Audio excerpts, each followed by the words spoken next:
All right.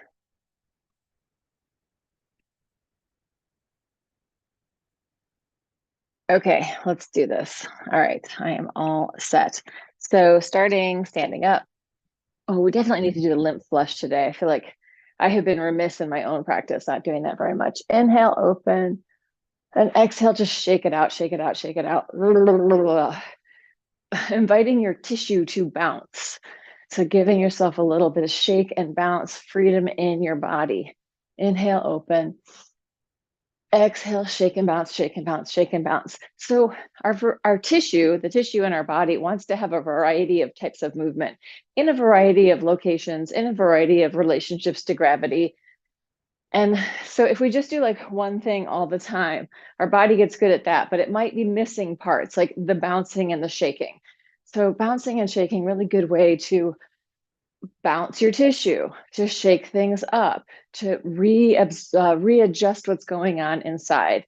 It's then spiral, twisting and looking around behind you. Yeah, like if you just jog or you just ride a bike, certain things are going to happen.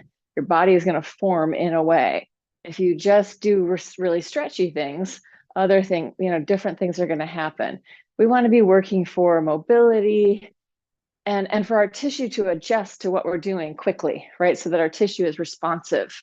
But if we always just do the same stuff, tissue's not going to be that responsive if you change your patterning, if you change the exercises you're doing or the style of workout. So I know you're into, my Zoom room person is into bouncing on a trampoline. Such a good thing to do. All right, let's come in. Circles with your shoulders. So just circling, bending your knees, big circles, rounding your spine, maybe an arch on the top. So we're getting spinal movement, scapula moving, head tail connection, all of the stuff going on with this arm circle, really freeing up the scapula on our back. So these big bones can really move all over, right? They're not like directly anchored on your ribs. There is muscle and fascia in between them. Change direction, other way, up and over. And again, really get the head tail going. Really lift your shoulders up so they're coming up towards your ears. Let's add the elbows. So it's a big circle. See, moving my lungs, and I'm in this sort of dusty old Victorian house. Moving my lungs, I'm like, oh, cough. Getting things stirred up and going. All right, opening your feet wide, circles with your pelvis. Bend your knees for this version. Really mobilize, moving your pelvis as much as you can. Feel what your head wants to do. Does it want to just lock into one place, or does it want to have a little bit of freedom? Just listen into that. And then change direction, other way.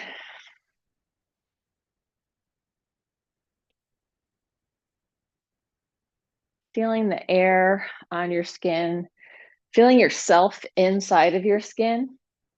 Shake it out, shake it out, shake it out. Let's just do a big contralateral X, elbow to knee, front space, moving into the front space of your body, connecting cross body movement. Great for our nervous system. Really reaching out in that X shape in between. So we're getting the blood flowing, getting the movement happening. Tissue prep, we're going to do lymph in a second. Back behind you. See if you can touch your foot to your hand. Big weight shift from side to side. I can look over my shoulder, make it more spinal, or I can look at myself in the screen and see if I can see my foot through that mirror. Okay, rubbing your hands together, coming in for the lymph flush. Now you should feel that there is some movement in your system. You've been bouncing around, breathing, twisting, working in cross body. I'm breathing a little bit more deeply than I was. Right hand to left collarbone. So you want to go above and below. Don't jam your fingers in, kind of get the surface. You can see like I'm getting the surface with my fingertips like this, and moving it around so that the whole area is moving together. I'm not poking into it. And I'm going to go up to the angle of the jaw. So I'm just going to do these first 2 points, clavicle and angle of the jaw, in a broader way. Sometimes we really just do one and then the other. I'm going to keep going back and forth. So this is subclavian vein, is where the blood is returning to the heart, filtering back out. And we want to make sure that that pathway is open. Listen to your body. Don't jam yourself into it. Start to form a relationship with the level of touch that feels good and appropriate in your body today. Every day could be a slightly different feeling with that. Maybe turn your head a little bit, getting the inside and the outside movement. Yeah. So I keep going on and on about this, but the one doctor was like, you shouldn't do that. You shouldn't teach anything that you don't know about. I'm like, I do know about the body. I have spent a lot of time working with it. And anatomy, fascia, all that stuff is one of my things. So he had said, if you're going to do that, you're going to damage all your lymph nodes and your capillaries. If that were the case, we couldn't move, right? We want to be able to establish a relationship where there is reciprocity between our sensation of connection from one side to the other, right? My inner body goes, oh yeah, that's a little too much, maybe back off. And I listen to that. Or my fingers go, oh, it feels like I can really move and this feels good. You can see that I'm getting a little bit red here. That's a histamine reaction, right? When you touch your body, you get some red. You're just releasing some stuff in there. Same thing on the other side. I also have that kind of like white Northern European skin that, like, if you look at it, it gets red. Same thing on the other side, circling. Yeah, if you look at my skin, I get a blister. Just kidding. Although this was true, like I danced on point for a long time and I had to like intricately wrap every toe and do all this major like preparation surgery before I got up on those point shoes.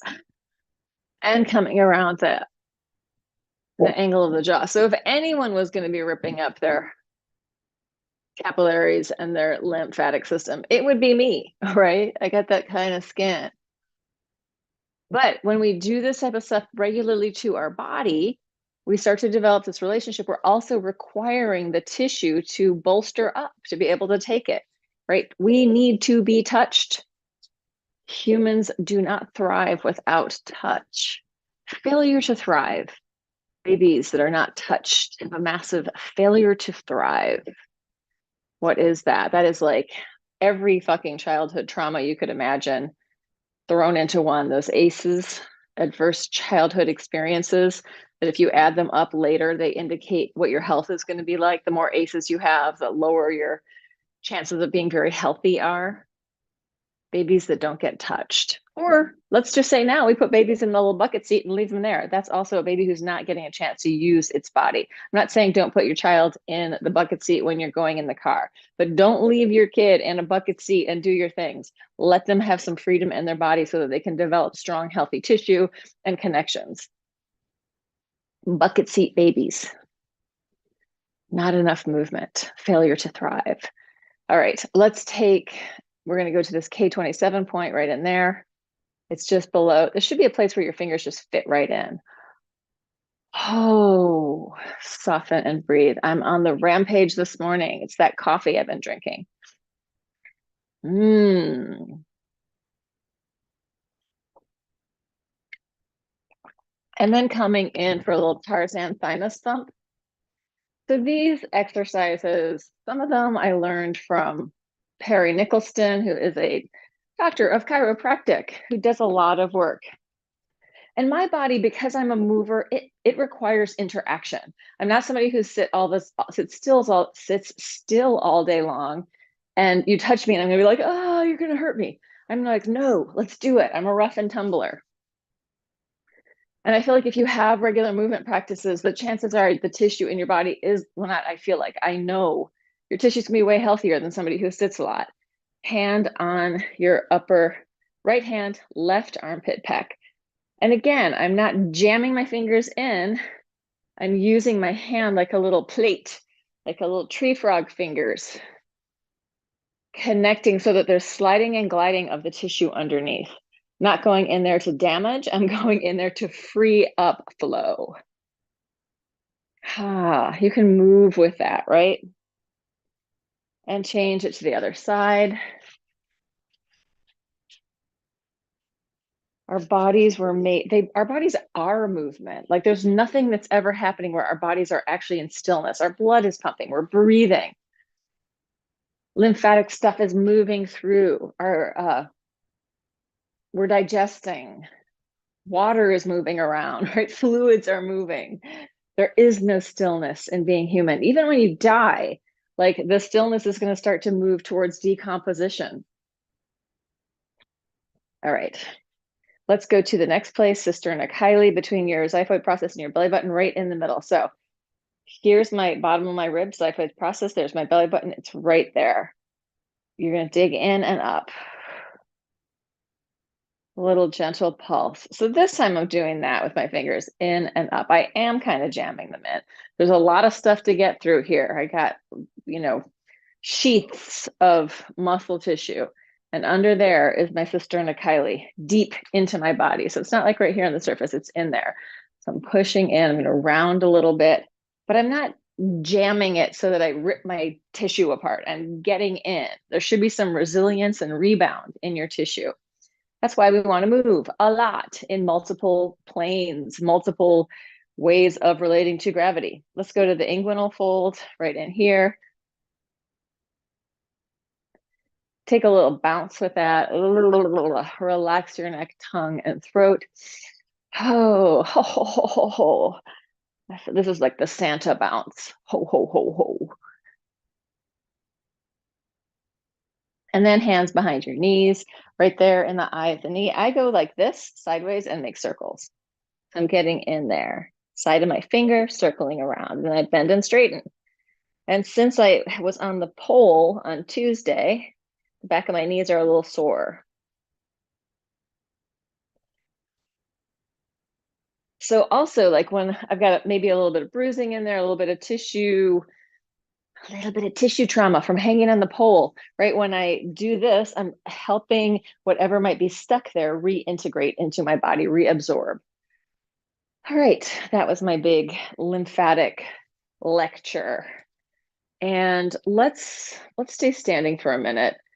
Let's do the dimensional cross of axes. So up, down, open, open, backwards, forwards, cross and open. We'll just do it slow. So right hand up and down, finding place high and place low. This is some Laban space harmony.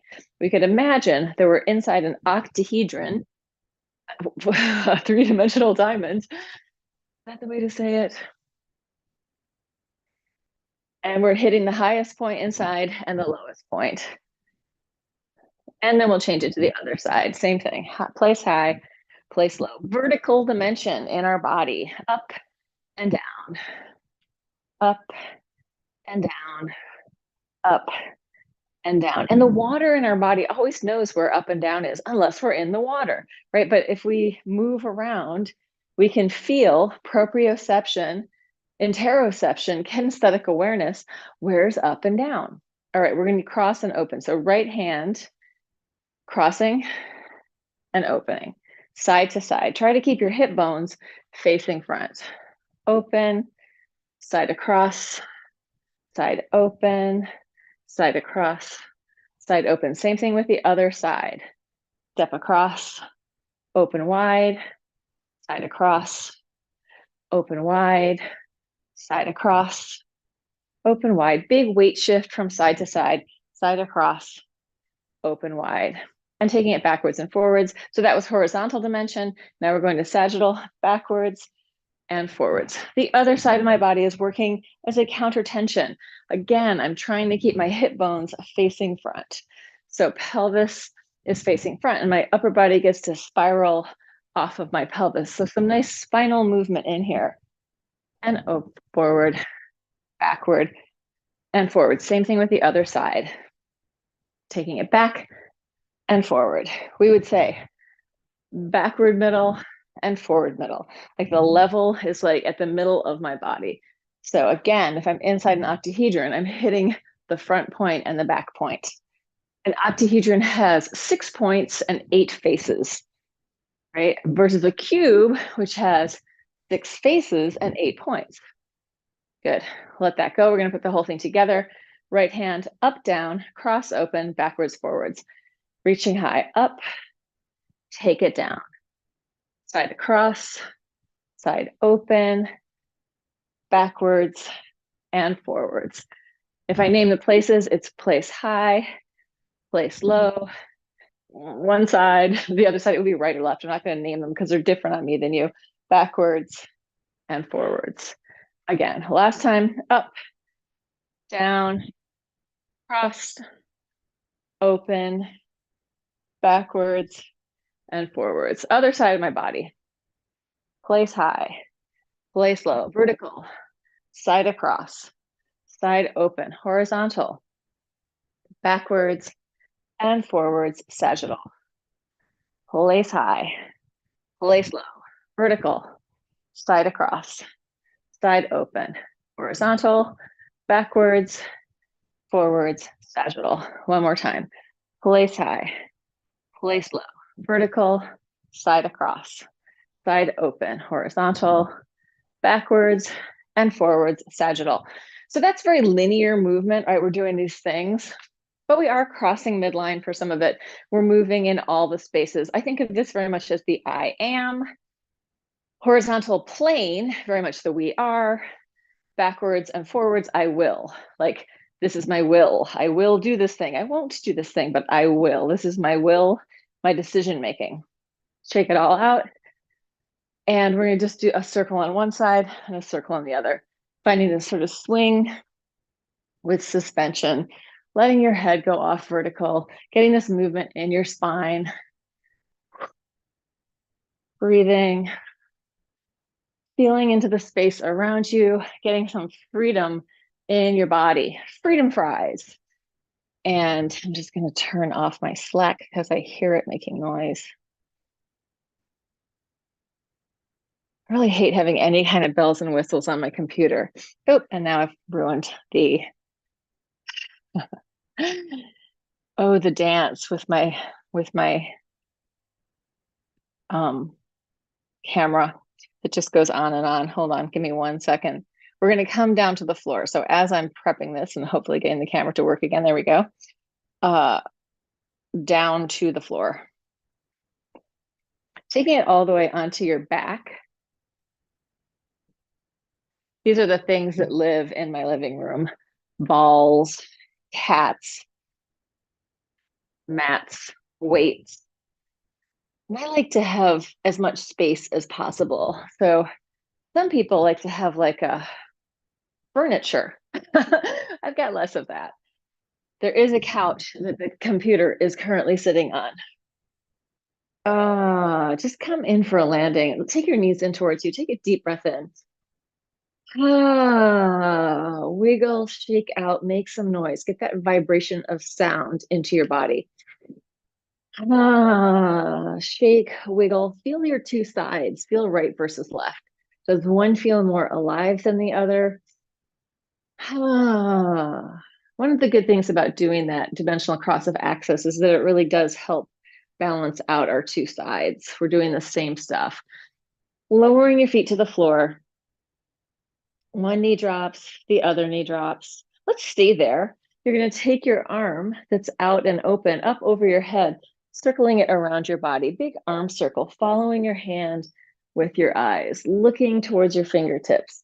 If you have an injury in your rotator cuff and this big movement hurts, you can take your hand onto your shoulder and have a little chicken wing where the length of your arm is not as long. It will not feel so bad. One more time. And change direction. Just this arm circle sweeping through the space. As you're doing it, looking towards your hand, what we'd like to think about is that in your rotator cuff, your humerus in there is doing some gradated rotation all the way around. So it's not doing like move, move, move, and then a huge flip anywhere. It's just gently moving a quarter of the way around, a quarter of the rotation as it circles. All right, let's come back to center. You can initiate the movement back to center with your pelvis squishing into the mat. You're going to drop one knee, drop the other, look into the palm of the open arm up over your head, circling around, following your hand with your eyes. If you look into the palm of your hand, elbow can be kind of soft here. Following into your hand, it should naturally create this gradated rotation in your rotator cuff. This is a Bartenieff fundamental, as I learned it from the work of Irmgard Bartenieff, who was a physical therapist and a Laban movement analyst. Change direction, go the other way.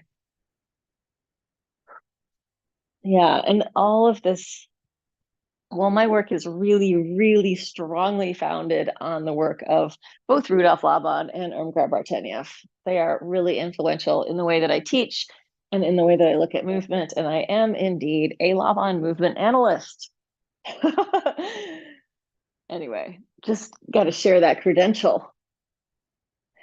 And then I'm going to open it up and I'm going to shift my pelvis to come back up. So often we do this knee drop, and let's just do it this way, the way I normally teach the knee drop, which is my way, opening and closing. I'm sure other people have done this, but this is not the Bartenieff way, where we open, open, open, and close. And the reason I teach it this way is because most people kind of just move their lower body as a unit.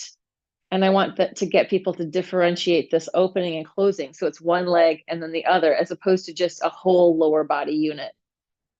One leg moves the other leg, and this massages through your butt and your sacrum. Sacroiliac gets some nice movement. So that's the way I like to do it most of the time. But today we're going to do this Irmgard Bartenieff version, where instead of the leg coming up, the movement is initiated here in my pelvis by shifting across. So it's almost like my butt reaches back towards the floor and then my legs come up. I drop one knee, I drop the other knee. The drop is the same. Then sacrum squishes across the floor. So sacrum moves, legs are staying behind until my pelvis is pretty much there, which moves my legs.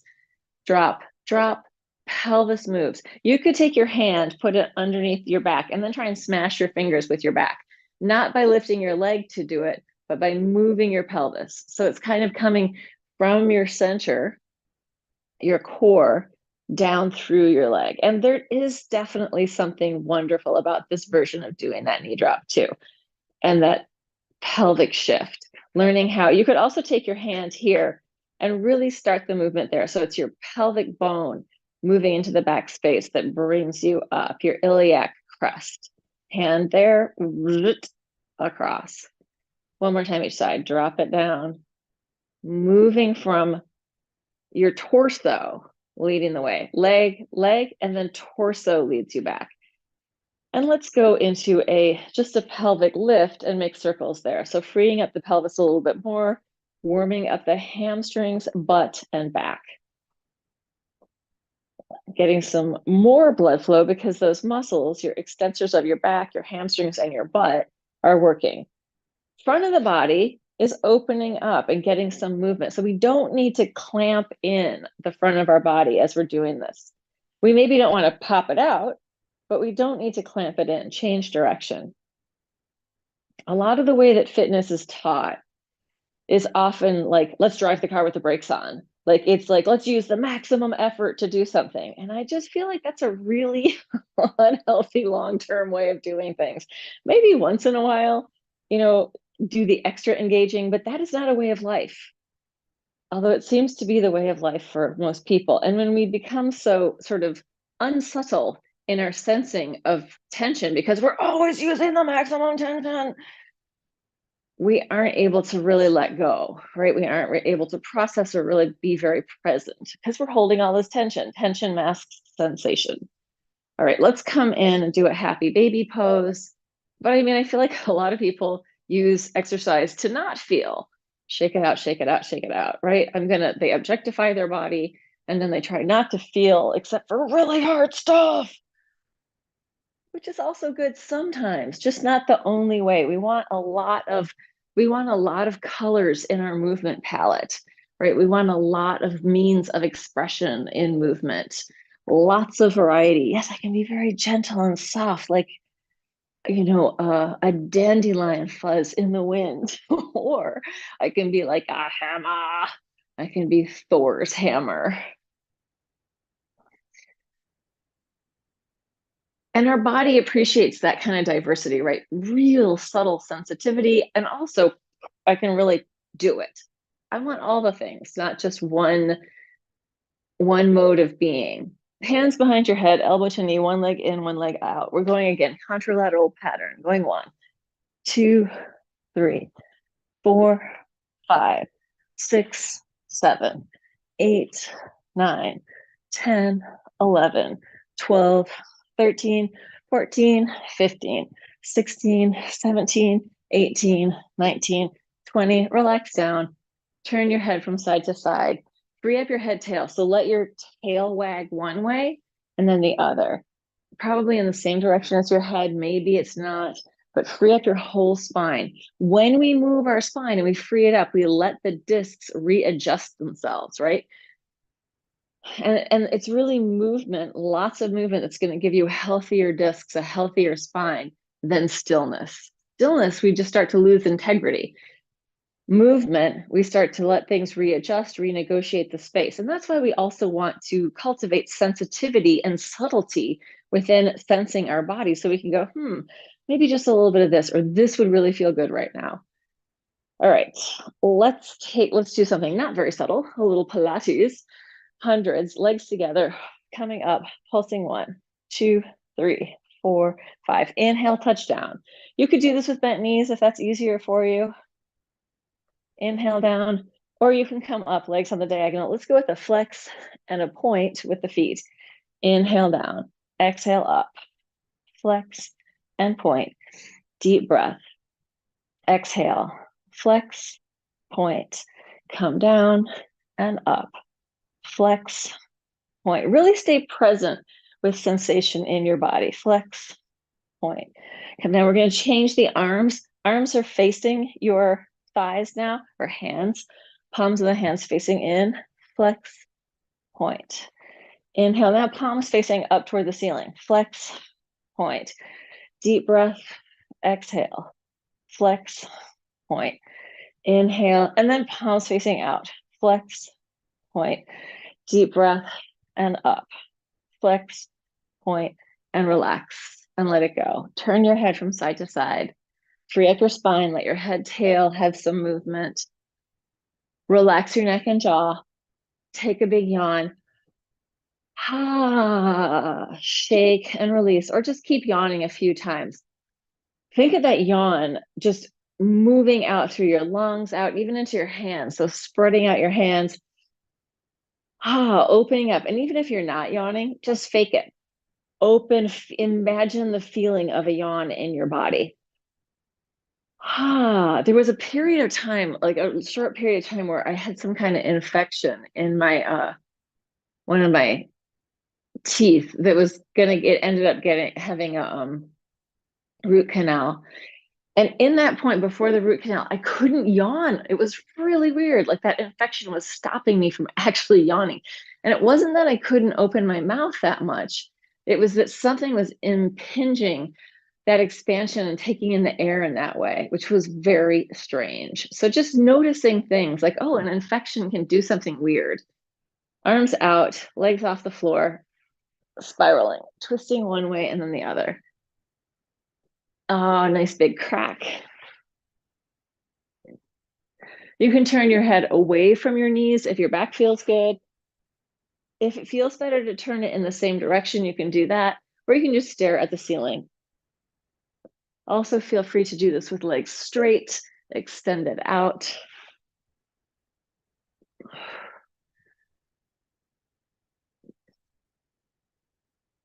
Oh, another crack.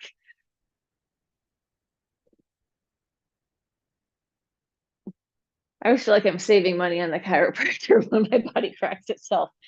Rolling backwards and forwards. If it feels good to go into a plow, go for it. If it doesn't, don't. And if you want to try and come all the way up, you can also do that. Right? Big movement. I can feel that there's kind of a flat area where I'm rolling here. If I scoop in, It becomes less flat.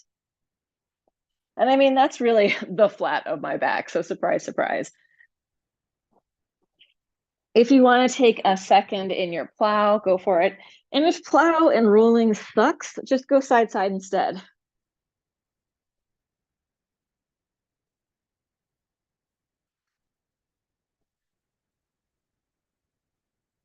And release. So because my hamstrings are super open, I tend to get kind of tight up at the top of my neck and shoulders. So up here. It's usually not that a system is just open everywhere. There's going to be somewhere that's tighter if some place is really open. Let's flip over onto hands and knees. Taking your hands a little further forward, big circles with your hips. Reaching your tail back, pubic bone forward with some side side. Again, we're giving our spine, our discs, cushy little marshmallowy discs, stronger than a marshmallow, a chance to renegotiate the inner space between our vertebrae. Change direction, other way.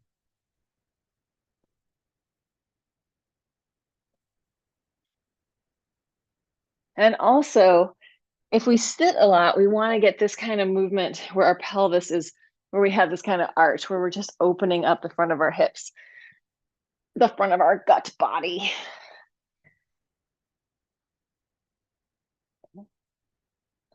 And then let's do this. I haven't done this in a long time. You're going to take your hands. I'm going to figure it out as it's going. Chest down to the floor between your hands. You're going to come forward and arch up. Drop your head, round your spine. Take it back. Chest is going to drop to the floor. Arch up, curl. Take it back. Chest to the floor. Pushing through. Arch. Round your spine, taking it back. Chest to the floor. Diving through. Up. Curl. Take it back. Next one, we're going to go all the way into the child's pose. And relax. Wiggle around. Breathe. This could go the other way. Let's do it. Rounding your spine, coming up and forward. Elbows to your side. Butt to the ceiling. And curl. Round your spine. Up and over.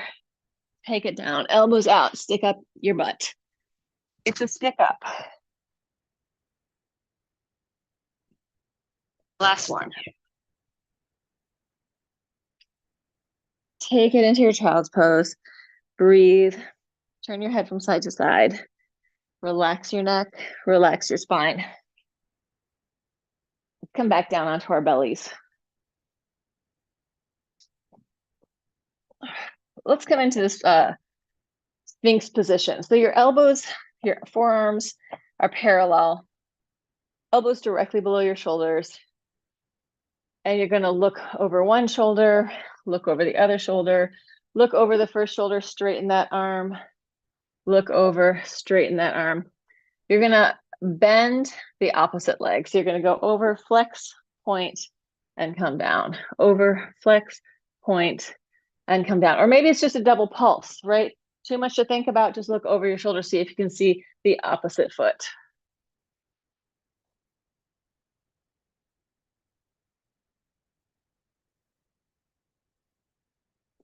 I feel like this is some kind of mixture of Pilates, gyrokinesis, and Irene Dowd exercise. She is an amazing anatomist, or is an amazing anatomist, who I have studied with.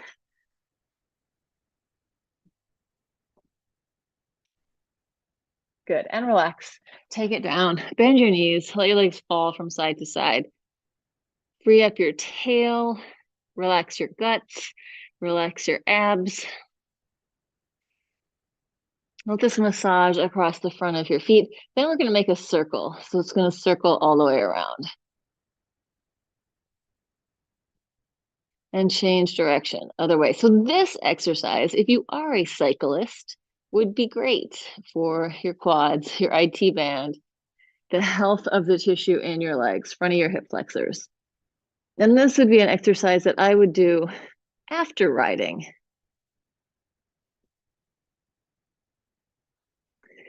And then also skiers, same thing. Skiers, I might do it before because you're going to have to move your body in those ways, but after being warmed up. All right. So many people just do exercise like skiing or cycling or anything with no no warm up, just boop, go. That's maybe not the best way to do things. Maybe like 10 minutes of just tissue prep warm up is a good way before you start doing the hard thing. Coming up, one knee to the floor at a time. 1, 2, 3, 4, 5, 6, 7, 8, 9, 10. Crossing under. 1, 2, 3, 4, 5, 6, 7, 8, 9, 10. Forward and backward. Push. 1, 2, 3, 4, 5, 6, 7, 8, 9, 10. All the way down. Ah, let go. Breathe. Let's bend one leg, shake it out for a second, and then grab your foot if you can. If you can't do it this way, you can always lay on your side for this. We're going to pull our heel in towards our butt if that feels okay. Then just slightly internally and externally rotate the leg. Getting the tissue, the layers of fascia, muscle, tendon, ligament, etc., to slide and glide against each other. So freedom in the layers. Slidey, glidey. And then you're going to kick it up into a half bow, radiating out with the other side of the body, reaching, pushing into that hand with your foot. Breathe.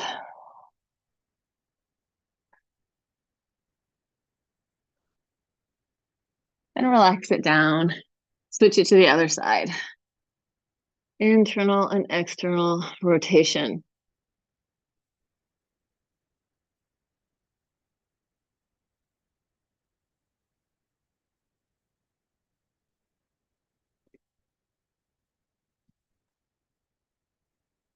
It doesn't have to be a lot of movement there, just a little bit. Feeling those layers sliding and gliding against each other. And then kick it up. Reach, radiating out. Breathe.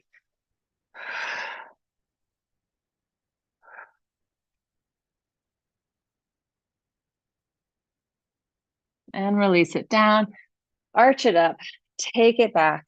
Child's pose. Wiggle. Release. Let go.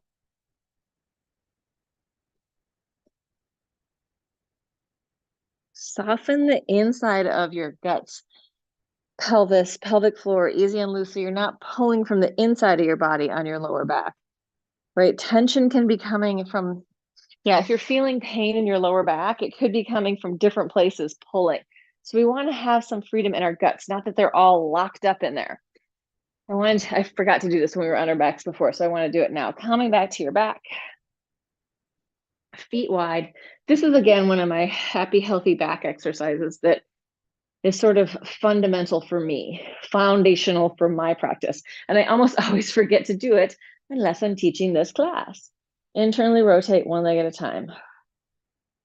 You're massaging through the hip of one side that you're rolling across, lengthening out the quad. And again, getting that three-dimensional movement in the tissue of your IT band, your quad, hamstring, inner thigh, the whole tubing of muscle, tissue, fascia, all that that's around the bone of your femur. Right? And in that also, like in here, I get this chance to internally rotate here. You could take your hand along this rim between your pelvis and your rib cage and just gently do a little pull in. Just a little pull. You'll feel into your tissue. Some places, like, it's going to feel really strong, and that's where there's structural things that are sort of holding you together. We're not trying to totally relocate anything. Don't worry. Switch it to the other side. Same thing. Just a little pull.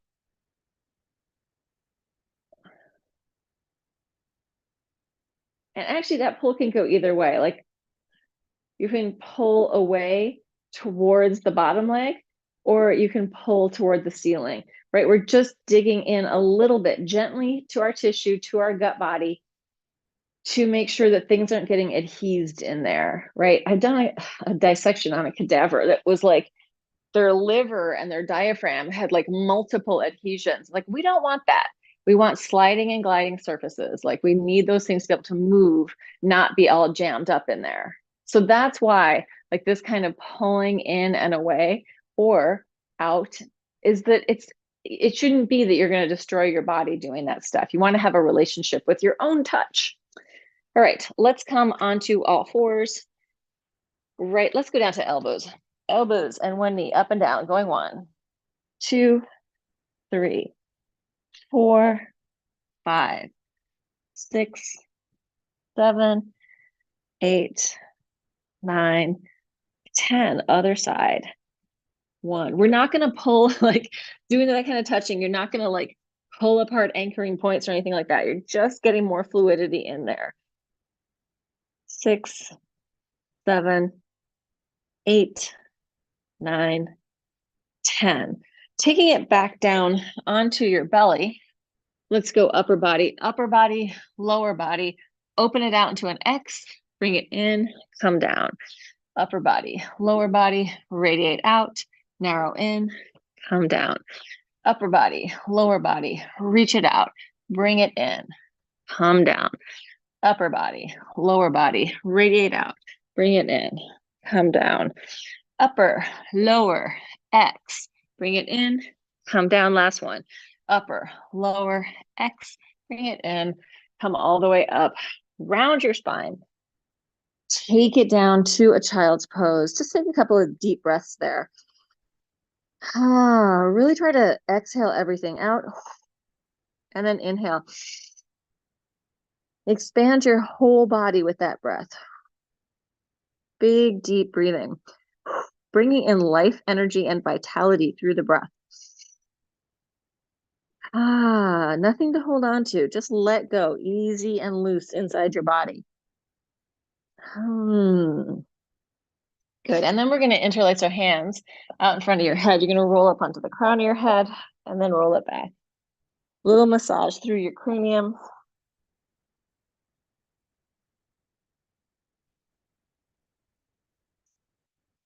Last one. And take it back. Yeah, so to me, it's like it's often the movement of something that's the most important thing. Like, how do I get from here to here? Can I come up easily? Can I get down easily? Do I have multiple ways of getting up and getting down, right? We want to, this is an indicator of health and longevity, the ability to get up and down from the floor.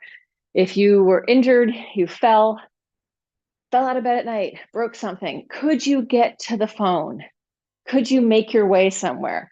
Things to think about. I don't know. I've had older relatives like fall out of bed onto the floor and be laying there until the morning, until somebody came and found them. It's like, that's not something we want. And again, like, these are relatives that aren't big movers. It's never too late to start a movement practice. Side stretch, open it up. And as long as you're alive and not completely terminal in some form or other, then strength can be built, right? It's not over. Even when we think it's over, often there's still a lot of capacity for life force. Hands behind your head, elbow down behind your knee. Although sometimes, like, people have decided that it's over and then that's the path they take, which is also okay. I don't see why. I mean, we really do a lot to extend life here, which, if people want that, then that's great, but not everybody wants that. Arching and curling. Use your breath. Inhale, open. Exhale, curl. Inhale, arch. Exhale, round. Inhale, arch. Exhale, round. And movement practice is like insurance for the quality of life as you get older. Bend your knees, bring them up, roll across your butt, one side and then the other. Black on black. I should get a different colored mat. I actually have some, but this one's kind of a nice mat. I have like a purple one. I have a blue one and a pink one down. Yeah, but this one is just a little bit more comfortable. The cats love it too. All right, standing on your feet, take your head forward, shift your butt from side to side. You can do this with bent or straight knees. Let your head hang. Let your body move. Free flow your spine. And then bend your knees, rolling it all the way up, coming all the way up to the top. Inhale, fill up your lungs. Exhale, shake it out, bounce. Free up that tissue in your body. Jump if jumping is accessible for you, right? Like we do all these things as kids and then gradually we stop doing them, right? When's the last time you jumped? Don't hurt yourself, but be gentle. You can always just go to releve and plie. Good. One more deep breath in. Letting go. All right, that is that. I will be back on Saturday. Ooh, the sun is so bright. So TV land folk, thanks for joining. And Marchana, I lost my Instagram account. I got hacked, just so you know. Oh But nice to no. see you. Yeah. But I mean, that happened a while ago. I'm just telling her, Uh, stop live streaming.